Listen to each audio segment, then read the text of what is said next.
Hello, guys and gals. There goes Gertie. Hey, Gertie.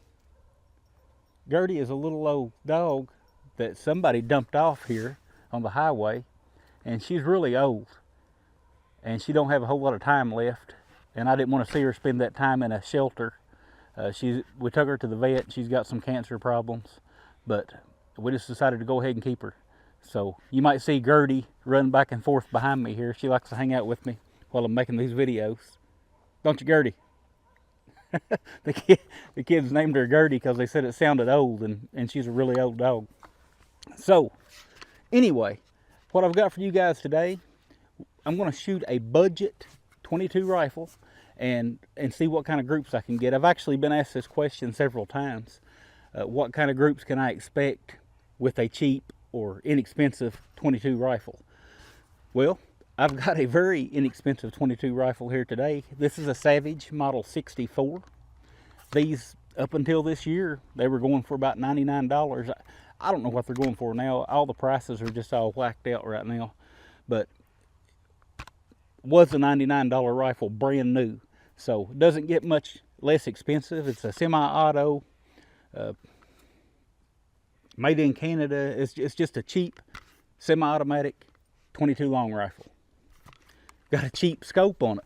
That's a Barska 339 by 32. I don't know if you can see the writing in there, but it's a Plinker 22, it says. 339 by 32. Paid $36 for that scope a couple of years ago. So, very, very cheap 22 rifle. You guys have seen me shoot more expensive 22 rifles. You've seen me shoot that CZ Varmint MTR 22 long rifle. And we've seen you can get some very good groups with a gun like that. But what about something inexpensive that you can just run out and to your local Sportsman's Warehouse or whatever and pick up for cheap? I thought we'd test that today. I've got some Remington 22 Target. For somebody that's going to shoot a rifle like this, I wouldn't expect them to go out and get $20 or $22 a box Ely 10X like I shot last week with the CZ. So I wanted to get just a budget Target ammunition, and that's what this is. Remington Target. It's a 40 grain round nose bullet, standard velocity, nothing exciting. Maybe it'll shoot well in this rifle, maybe it won't. That's one caveat that I'd like to mention. You need to shoot several different kinds of ammunition in your 22 rifles. You might be amazed at how much better. Hey, Gertie. What you doing, girl?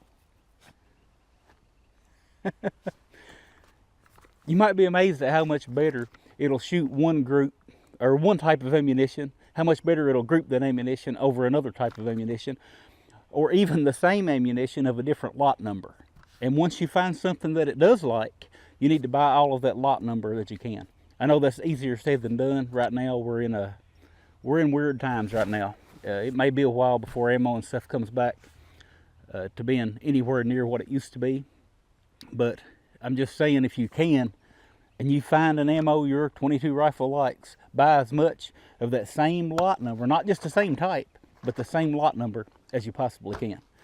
I don't know if this gun even likes this ammo or not, but we're going to find out. Let's get to the bench. All right, the laser rangefinder says 51 yards. I set my target up and I laser off the front of the bench. So I'm actually sitting at 51 yards from the target.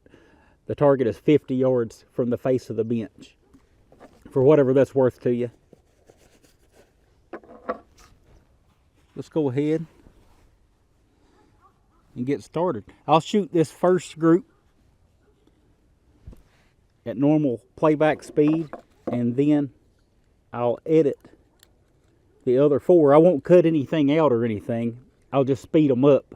I know it can get boring watching someone sit down and shoot groups, so I'll take up as little as your time as I can. This magazine holds 10 rounds, but I'm just going to pop 5 in at a time.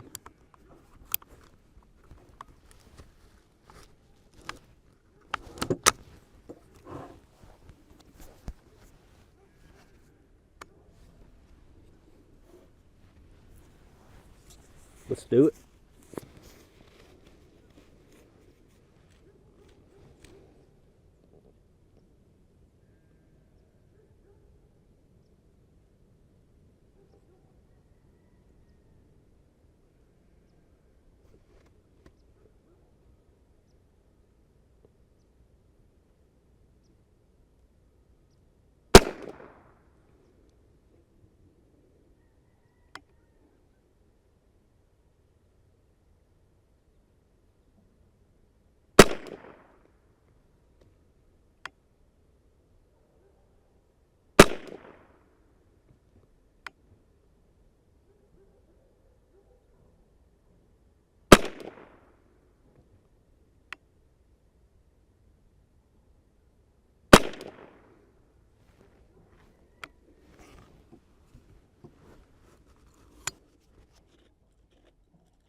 All right, let's go check it out. All right, so let's see what we've got here. Looks like every one of these groups are favoring slightly to the left, so that scope could use a click or two of adjustment to the right. But other than that, it doesn't look real bad.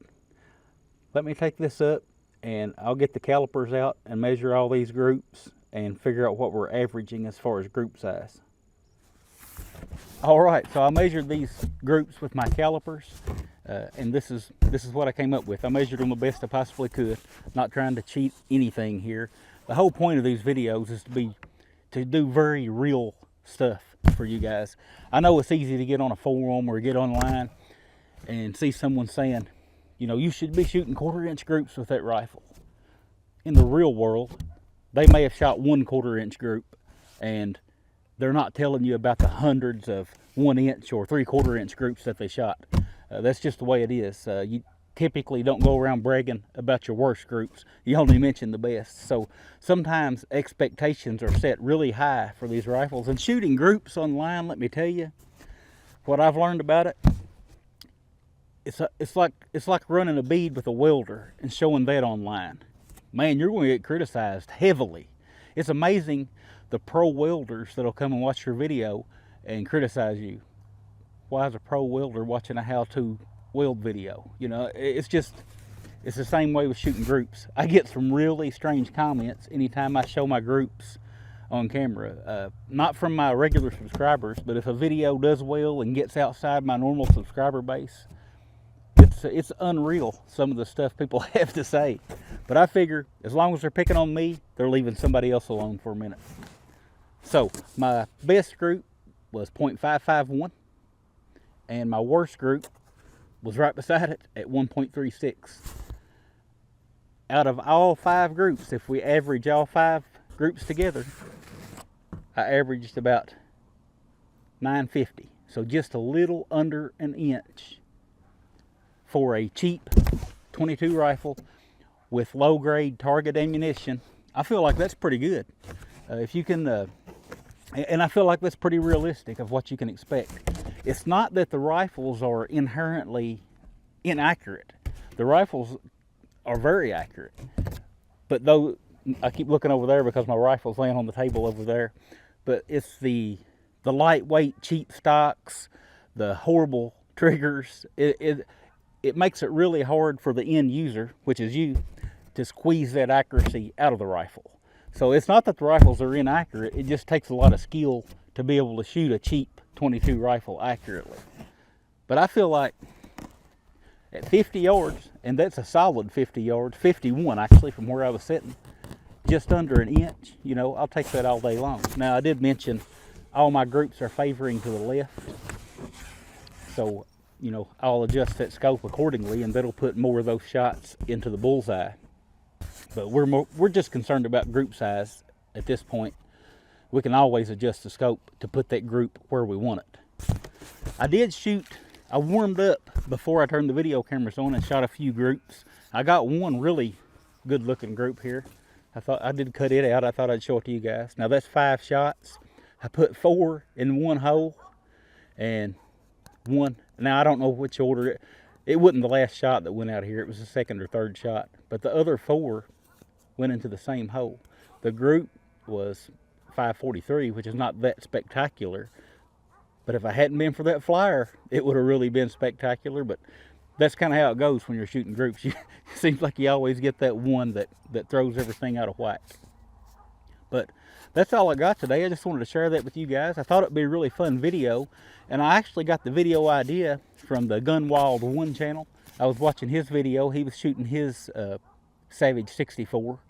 And I thought, you know what, that would actually make a great video, because I've had people ask me about that very thing before. You know, what kind of accuracy can I get out of a budget 22 rifle?